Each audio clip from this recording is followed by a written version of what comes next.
Shalom, everyone, and good evening from Galilee, from Israel. I'm Amir Tsarfati from the basement of my house, 4 seconds walk from the bomb shelter. Uh, I'm not at Connect. Probably will be there tomorrow if everything is okay.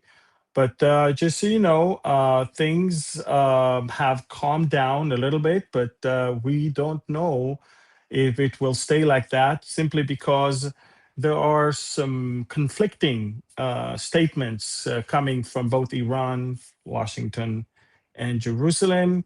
And that is exactly why I decided to give you a short and important update regarding the events of the last 24 hours and to give you background, try to explain, and to ask the billion-dollar question: what in the world has happened to President Trump? So let's pray. Father, we thank you. We thank you that you kept us safe as always. You're the keeper of Israel, and that's your name. That's who you are. That's what you do. And we ask that now you will also allow us to understand the times and the seasons and understand also the events and gain better also perspective and also know how to pray. We thank you again in Yeshua's name. Amen. Amen. So, guys, shalom. It's Amir Tsarfati. We probably will have Middies and Beyond on Wednesday. We didn't have I mean, we are not having roundtable today because I'm not at Connect. We'll reschedule that one. But you're probably asking yourself, what in the world is going on here? And I just thought it'll be important to give you an update. The reason why I waited is because, to be honest, um, every every 10 minutes things change, and what I can say now can be different 10 minutes later, and I wanted everything to kind of calm down a little bit so we can take a couple steps back and look at the full picture. So again, let me remind you that over the past I guess 24 hours there has been exchange of fire between Israel and Iran, and it has nothing to do with Iran. That's the funny thing. Nothing to do with Iran. Israel did not attack Iran first, yet Israel had experienced 4 waves of ballistic missiles last night and a few more today, all because we actually operated in Lebanon. So you're asking yourself, why would Iran go to war with Israel over something that Israel is doing in Lebanon? I guess a lot of people are asking that, and that is exactly why I decided to explain that to you. So, first of all, let me try and explain something that a lot of people don't know. And that is that over the past more than 25 years, 30 years, Hezbollah has been the arm of the Islamic Revolutionary Guard Corps, which is the IRGC in Iran, in Lebanon. You see, the IRGC is the basically military wing of the Ayatollah regime in Iran. When Khomeini rose to power and arrived from Paris to Tehran on February 1st, 1979, he basically did not trust the army of Iran, the police of Iran. So he basically created a parallel force that will be loyal to him. And that's the IRGC, and that's the Basij forces and others. And so in Iran, there's 2 militaries. There's the country's military, and there is the IRGC, and there is the country's police, and there is the Basij. And so one is totally blindly following the regime, and the other one is, doing the hard work that needs to be done. One is spoiled by the regime, and the other one not so much. Anyway, one of the things that the Iranians started doing in the early 80s already is expanding their and exporting their revolution, the Islamic revolution, and creating arms by exploiting anyway existing conflicts. So there is existing conflict in Yemen. We'll go in and establish our own militias there. If there's a conflict in Iraq, we do that. A conflict in Syria. Well, in Lebanon, there was a civil war, of course, and Lebanon was divided, and the Shiite community, the Shiite community was small and not as powerful. And what happened is that Hezbollah was basically created by the Iranians, trained, funded, and sponsored by Iran. And from a small, little, insignificant thing, it grew to be one of the most biggest and lethal terror organization on planet Earth. So big and so lethal that it controls the Lebanese government, the Lebanese parliament, Lebanese military, Lebanese police. And in a way, although the Shia in Lebanon are only 30%, they have the power of 70% when it comes to military and even more. And so, if in the 1970s, the problem that Israel experienced from Lebanon was the PLO, the Palestinians, Arafat, and all of that, in the 80s, it was replaced by the Iranians and their influence by Hezbollah. And Hezbollah started growing bigger and bigger and bigger to the point that it became bigger than a country when it comes to capabilities. And I know that because almost every day we find more and more underground facilities and storage places and weapons and all of that that are literally showing the insane size and capabilities of that terror organization. It was all funded and supplied by Iran, of course. Now, watch this. One of the major reasons Israel went to war together with America against Iran was the proxies that Iran is using, the Houthis in Yemen, the Iraqi militias, and of course Hezbollah. And of course, they supported Hamas and Islamic Jihad in Gaza and Judea and Samaria. So we're almost done with Hamas. Hamas is pretty much almost lowered to dust. We in Syria, the change of regime caused the Iranians to flee.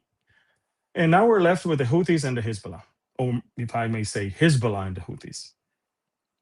You all know that Hezbollah was pretty much shocked that Hamas started the war, and yet they joined the war on October 8, 2023.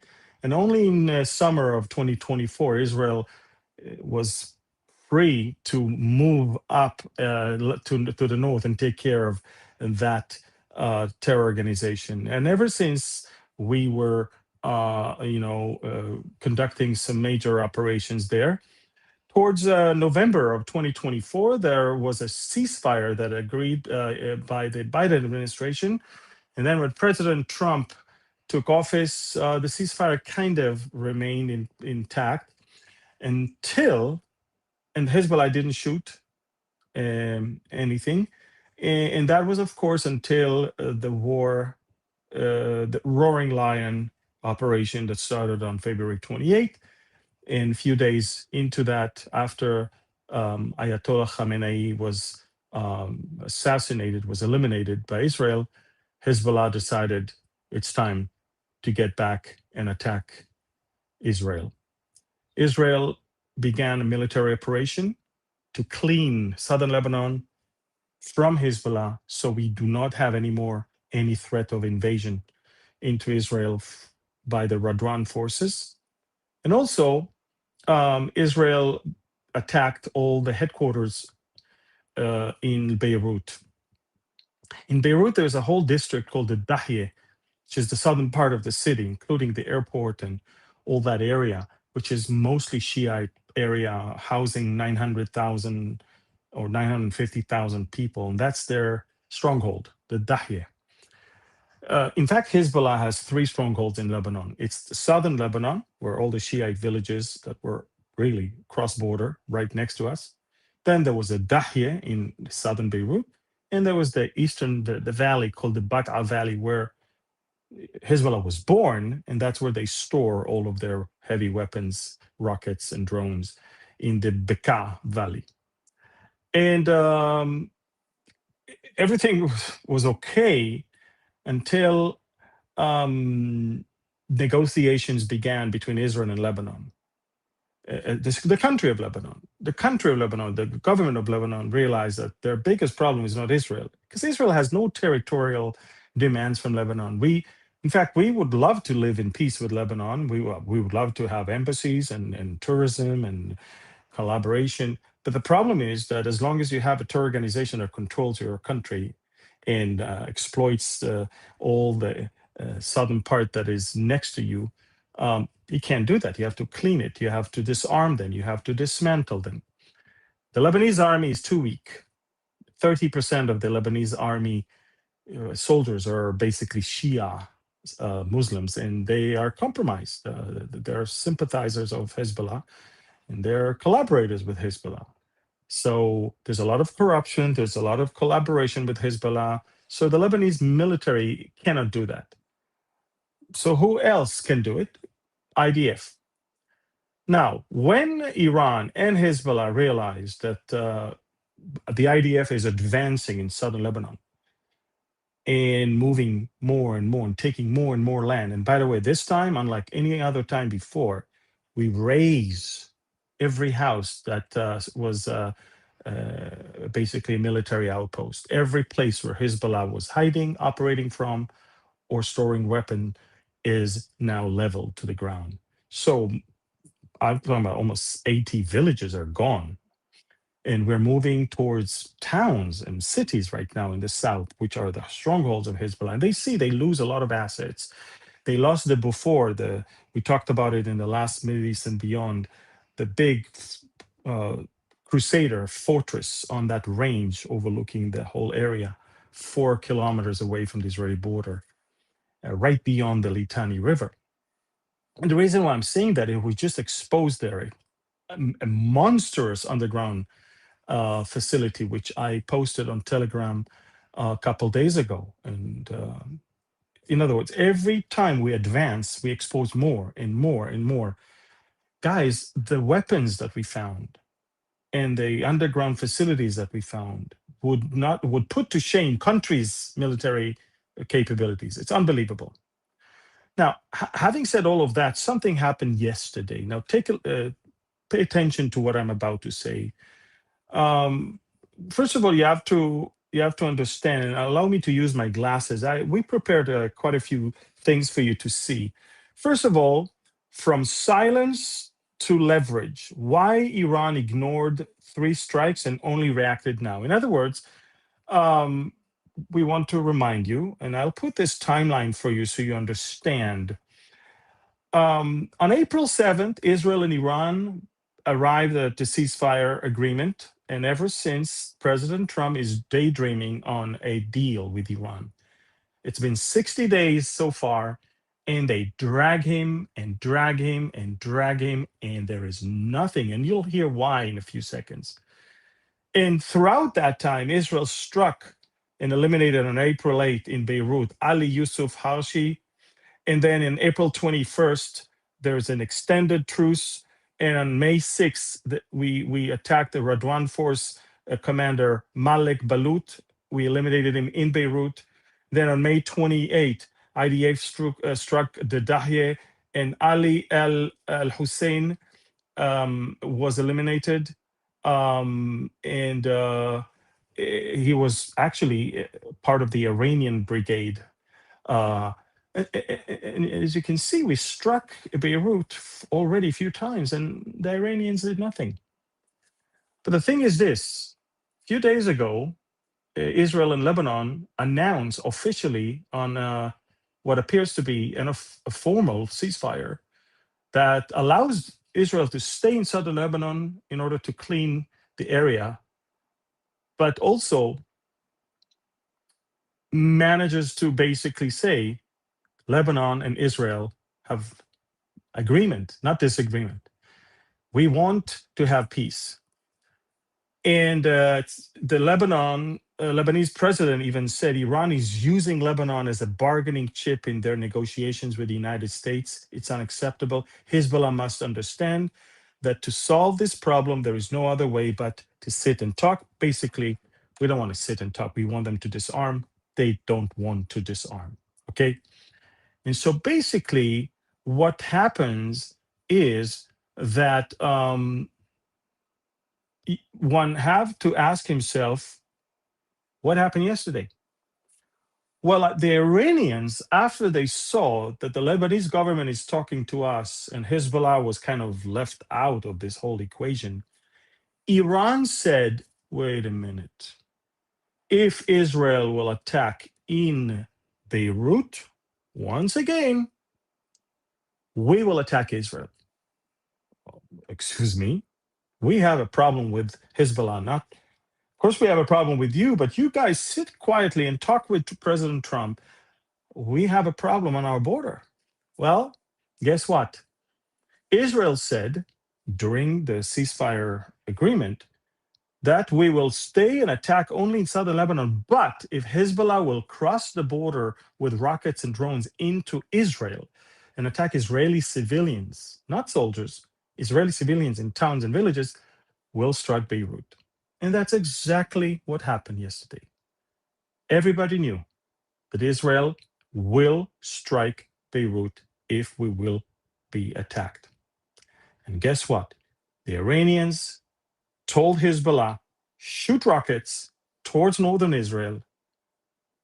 We want, excuse me, we want to see what's going on.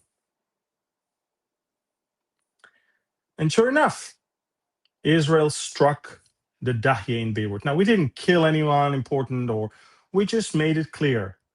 That's the new equation. You strike Israel, we strike Beirut. Well, Iran is now saying, well, of course, we have to fulfill our promise. We promised that we will strike Israel if Israel strike Beirut. So during the night yesterday, 4 waves of rockets kept me and my son in the bomb shelter for a few hours, and even this morning. Now at 4 a.m., 4:20 a.m., Israel responded with a flyover into Iran, and we destroyed quite a few things there. Everything is detailed on Telegram. One of the things that we destroyed is the petrochemical industry, that is a main source of income for the regime. But we also eliminated every defense system that they restored and added after the war stopped. So we basically cleaned radars and all of the things that could stand on our way for future attacks are now gone, which means we sent a message. We're getting ready for another round if if you play with us. And sure enough, Hezbollah, Lebanon, excuse me, Iran started this exchange of fire.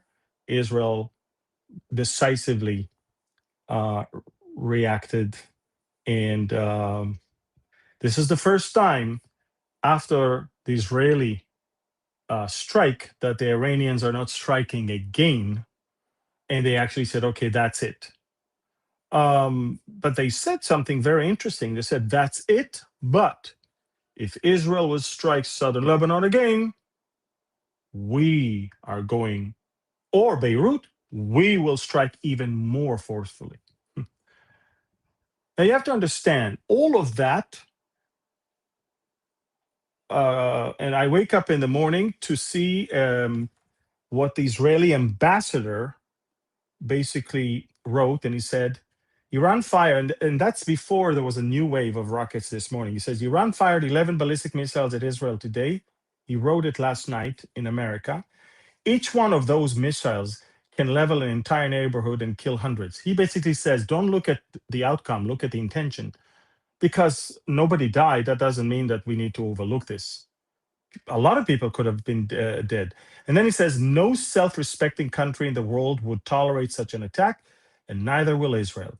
Israel is now targeting Iranian surface-to-surface missile launch sites, as well as infrastructure facilities related to the energy sector. The people of Lebanon, now watch this, the Israeli ambassador to the United States who is also leading the delegation with the Lebanese. The talks with the Lebanese says the people of Lebanon have rejected Iran's proxy Hezbollah and have told Iran to get out of their country. If Hezbollah fires at Israel, once again, the equation, if Hezbollah fires at Israel, its command centers in the Dahye will be hit hard. This has nothing to do with Iran. Everyone has had enough of this maniacal Iranian regime. And just so you know, that's what the Israeli flyover early this morning looked like. We destroyed all of these defense systems that they have restored and placed since the end of the war. And again, we also struck the petrochemical industry as well. This is one of the videos of what we did during the night. There you go. A dismantling of an aerial defense system. There you go. Secondary explosion because they had rockets in those launchers. And so that one is gone. Meanwhile, we also struck other sites, and you can see the explosions in the streets of Tehran as well this morning. By the way, the Iranians were very happy to see that. And that's basically what we see. Now, if you're asking yourself, folks, if you're asking yourself, why did Iran strike now? How come before they were overlooking this and now? For months, Israel repeatedly struck the heart of Hezbollah's stronghold in Dahye, Beirut, with no Iranian response. Iran's sudden decision to respond now isn't about defending Lebanon, it's about exploiting Washington through two strategic goals. Take a look at this. Leverage to force better terms, major concessions, and critical sanctions relief at the negotiating table, and also drive a wedge between Netanyahu and Trump, drive a strategic wedge between the United States and Israel by manufacturing an escalation that the US desperately wants to avoid. I also want you to know that one of the things that the Iranian ambassador to Moscow wrote is this. Now, watch this. In the middle of all of this, he said, the Strait of Hormuz will remain open, but under new conditions to be determined by Iran and Oman, including the imposition of transit fees for ships passing through. When he did that, I realized, okay, that's it. He basically exposed their real intention in this whole escalation. And the real intention in this whole escalation was basically to create better terms with America. Now, allow me to now speak about the United States. And I'm trying to stay calm. I'm trying to stay thankful, respectful. But at the same time, there are things that have to be said. Ever since Trump returned from China, and I have no clue what President Xi told him, what is it that he decided right there. But since he came back, Israel became a liability rather than an ally. Since then, it doesn't matter if Israel is being attacked from Lebanon or from Iran. He calls on all sides to stop, as if you can even compare Israel to Hezbollah or Israel to the IRGC. Since then, Iran already attacked in Saudi Arabia, in Kuwait, in Bahrain, and the UAE several times, and nothing happened. The US president is so determined to reach a deal that he basically completely buries his head in the sand, not seeing what's going on around him, not even understanding the way the Iranians negotiate. What we see, this escalation that was premeditated and manufactured by Iran, as I said, there was no reason for Iran to fire rockets at Israel. This is a business of Israel with Lebanon and Israel with Hezbollah. It's nothing to do with Iran.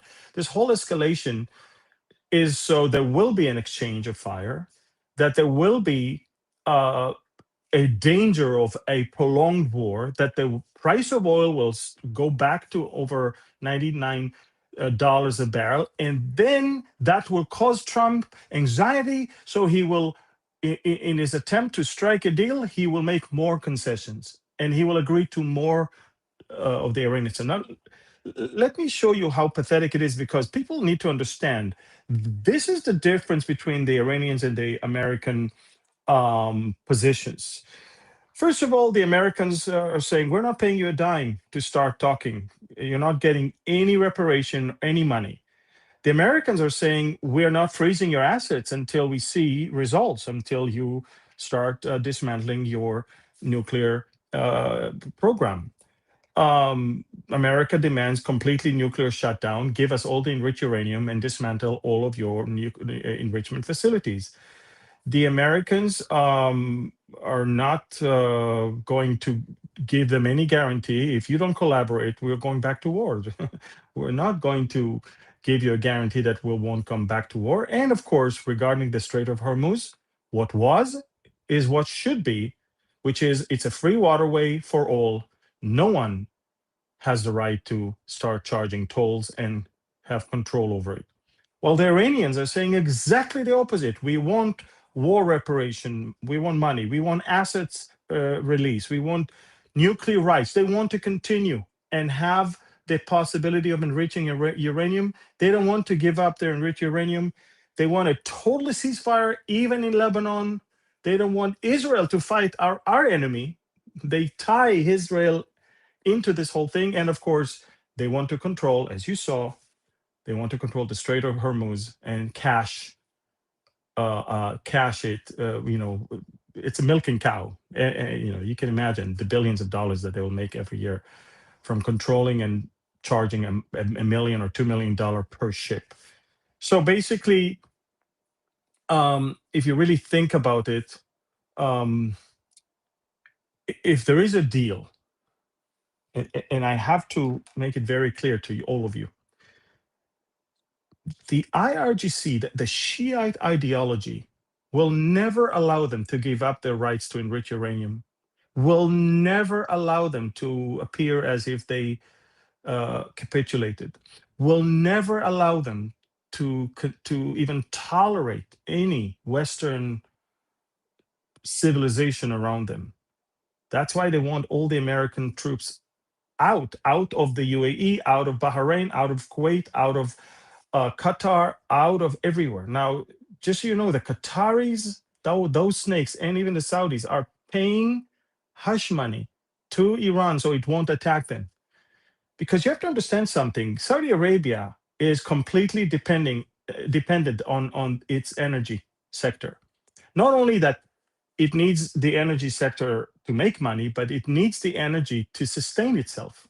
All of their cities will not be able to exist without water desalination and electricity that is provided through their energy plants. So if Iran strikes the energy plants of Saudi Arabia, not only that the Saudis are losing money, they can't even exist in many of those big cities. Riyadh, for example. So is with Qatar. So what happens now, the area is divided between determined countries that are not stooping down and they're fighting back, such as Israel and the UAE. The UAE is the only country that is not bowing down to the Iranian regime, and the other countries that are chickening. And the President Trump, with his hesitation and his lack of retaliation, lack of response to the attacks on Kuwait and Bahrain and others, he basically shows those countries that America, at some point, if it strikes a deal with Iran, will not help them anymore. And that's why the collaboration between Israel and the UAE is even bigger, greater now, because the UAE understands Israel is here to stay.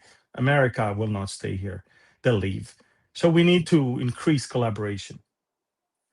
And that's where we are right now. We're at the point where the President of the United States somehow is getting bad advices from his vice president and from Kushner and Witkoff. And I guess Rubio and Hegseth are in the backseat now. And he doesn't understand the language of the Middle East. He doesn't understand that he's being played. He has a lot of time pressure with the FIFA World Cup, with America's 250th anniversary, with his birthday, and of course with the midterms elections. He wants the oil prices to be down. He wants the Strait of Hormuz open. He wants the economy of the world to go back to normal. He wants all of that, and he will do whatever. And the Iranians can smell that. Now you have to understand the blockade cost the Iranians $500 million a day. The blockade. So every day is pure gain. But he doesn't understand one thing. If you want the straits to open, if you want the deal to be signed, you have to hit them hard. You cannot show them that you are so eager that you will turn blind eye and even turn against your allies. Because the language he's been using with our prime minister in the last couple of weeks, and the way he's posting messages is so disrespectful for an ally that is fighting with you.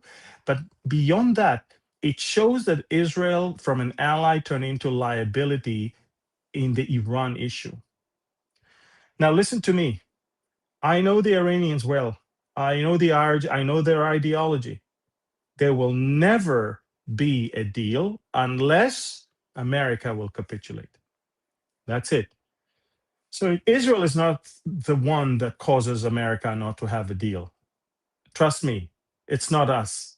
And trust me, it's not anybody around. It's their ideology, it's who they are. And the president, instead of intensifying pressure, not just by blockade, you have to understand the blockade also cost not just the Iranians, but cost the whole world because the strait are still blocked. So either you go all in, open the Strait of Hormuz, and then force them to sign a deal, or you just strike them. But you cannot wait for them to change their mind. Because as far as I know, the IRGC, they don't care if the whole country is in flames. They will even strike their own people if they could in order for them to survive, as long as America will not win and they will not lose. That's their ideology. And I'm not sure what happened to the president. He used to be different. He used to not just speak differently, but also act differently. It's embarrassing to see how people spit on him, and he calls it raindrops. It's embarrassing because we love him, we care for him, we care for America. And America's image now is not good in the Middle East. Now you're probably going to say, "Yeah, Amir, you're so unthankful, you're so ungrateful." No, I'm not. I'm totally on the American side here. I'm just saying he's ill-advised. This is not how you speak to the Iranians. That's not. Now Israel, we know how to speak with these people. We continue to strike. We just struck in Lebanon just an hour ago. We will continue because this is our enemy. They shoot rockets at us. They shoot drones. They launch drones at us. They kill our own people. We're not going to wait, pretend there's nothing just because the Iranians are dragging their feet for an imaginary deal that will never be signed. And even if it's signed, do you really think they're going to fulfill their part? Do you really think? It's so embarrassing that you sit and talk to those liars. They'll tell you whatever you want to hear, and then when time comes, they'll never implement it. It will never, it's a never ending story. And we were on the verge of paralyzing them completely. And then came this stupid ceasefire on April 7th. And since then, it's empowered them completely. Now, Israel cleaned a little bit early this morning, their defense systems, radar systems, and stuff like that, because we know we're going to have to go back there. We know we're going to, by the way, America did not help us over the past 24 hours. We did everything by ourselves, the interception as well as the strikes. Interception of rockets towards us. And by the way, we've learned a lot from the recent war. We have tweaked and and worked and improved our systems. We've we've debriefed every single event where a problem happened, and we fixed all the bugs. We fixed all the issues. I mean, literally 20 something rockets from Iran, and nothing happened. Nothing. And the reason why I'm saying that is because if you don't want to do it, let us do it, but don't treat us like a mosquito, like a liability, or like some we're bothering you. No, we're your allies, we're your friends, and you will never have peace with the Iranians unless you are in a position to, with your boot, s- stump on their head. I'm talking about the IRGC. Now, over the last few days, I see a lot of because now internet is back in Iran, and over the last few days, Iranians are posting photos and videos, and they're staying anonymous, but they're showing uh, little signs that they write: "Arm us." They're begging, "Arm us, give us weapons. We know what to do. Arm us." Now, I'll spare from you this fiasco that happened right at the beginning of the war, when the US vice president leaked to the Turkish president that the plan is to arm the Kurds so the Kurds will invade from the south and destabilize the regime and give weapon to the people. Erdogan immediately called the president and got him off this idea, and that's why we are where we are right now. Now, I don't get me wrong. I know Bible prophecy, and I definitely know that Iran will come against Israel in the future.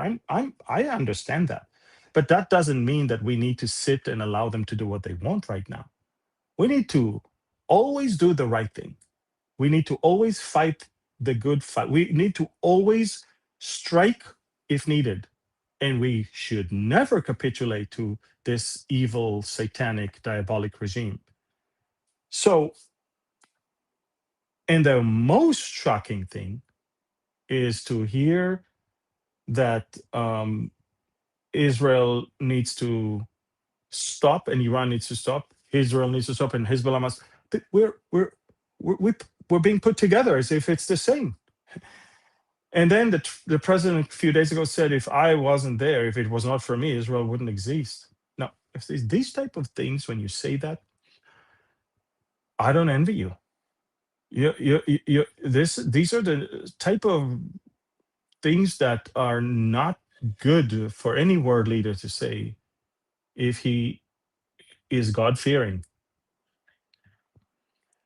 So I'm not sure what we're watching, but we are watching the beginning of a silent separation between the two countries. And it's very strange, very sad, but I guess predictable.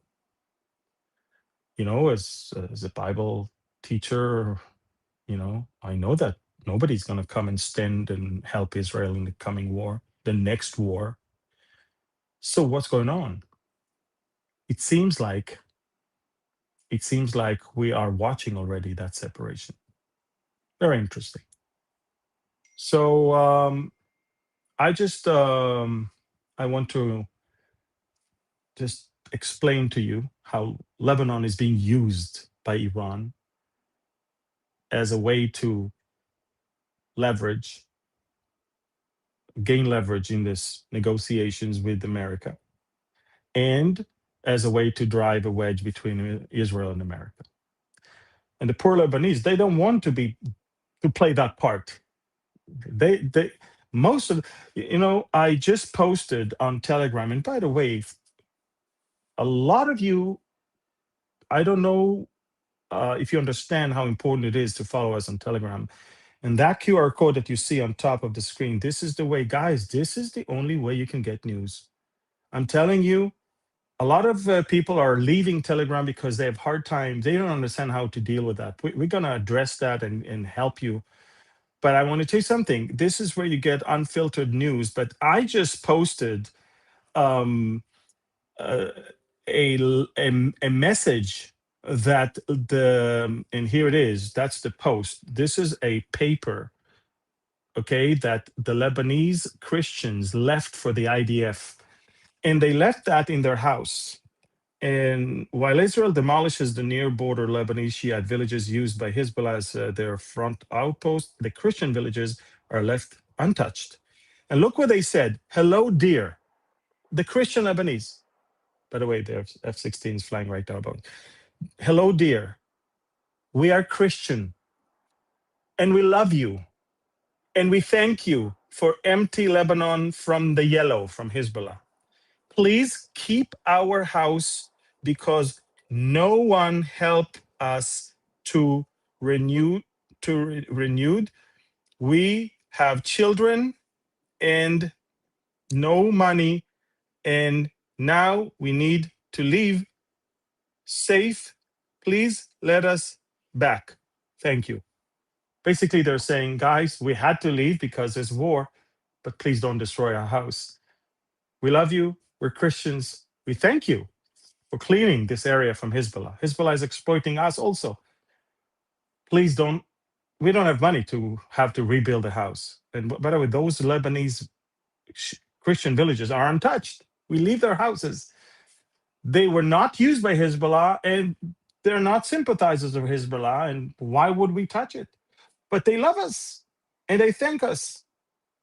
And that's not just the Lebanese community, the Christian community, but that's also the Druze and that's also the Sunni Muslim community. They all understand that Lebanon's disaster is the Shiites and Hezbollah. I've never seen so many pro-Israel and pro-peace with Israel voices as I see right now. So I want to, first of all, I want you to pray for the Lebanese people.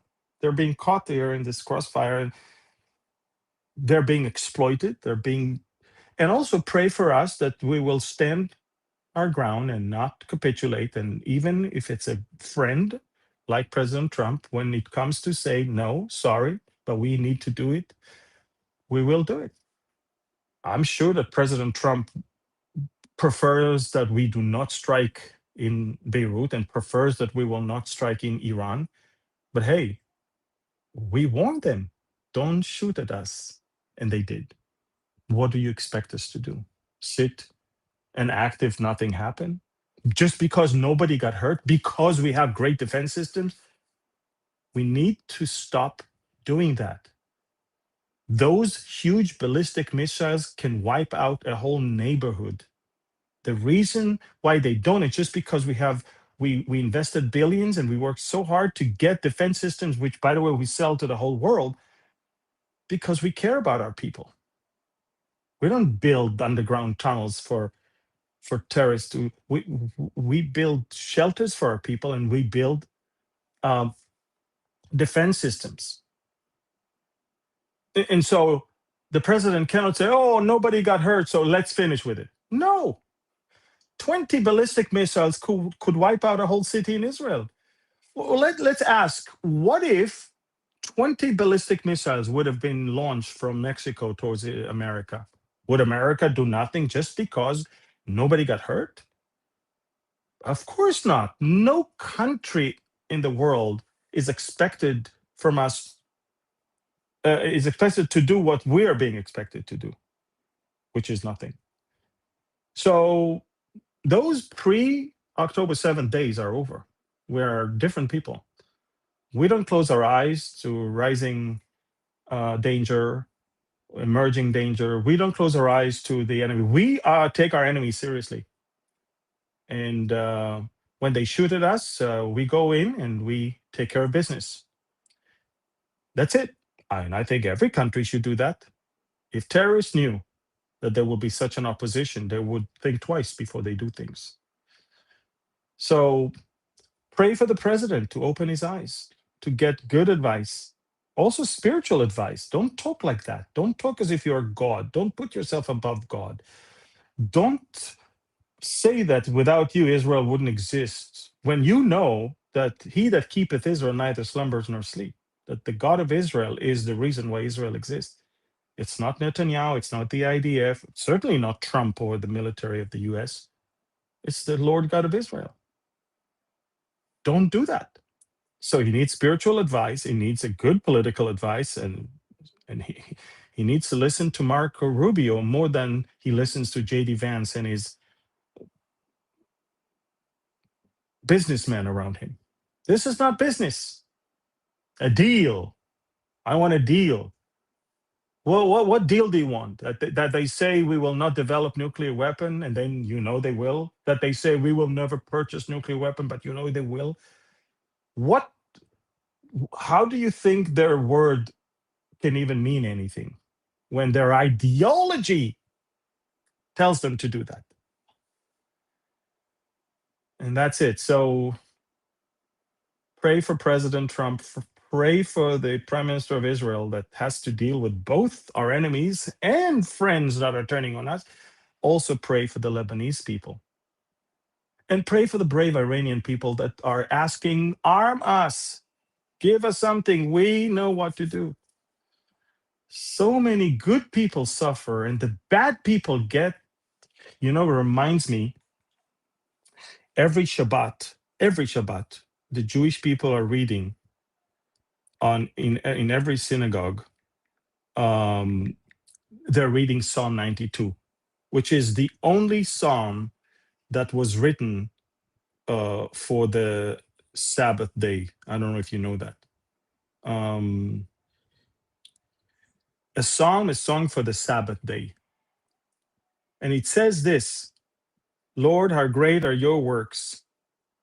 Your thoughts are very deep. A senseless man does not know, nor does a fool understand.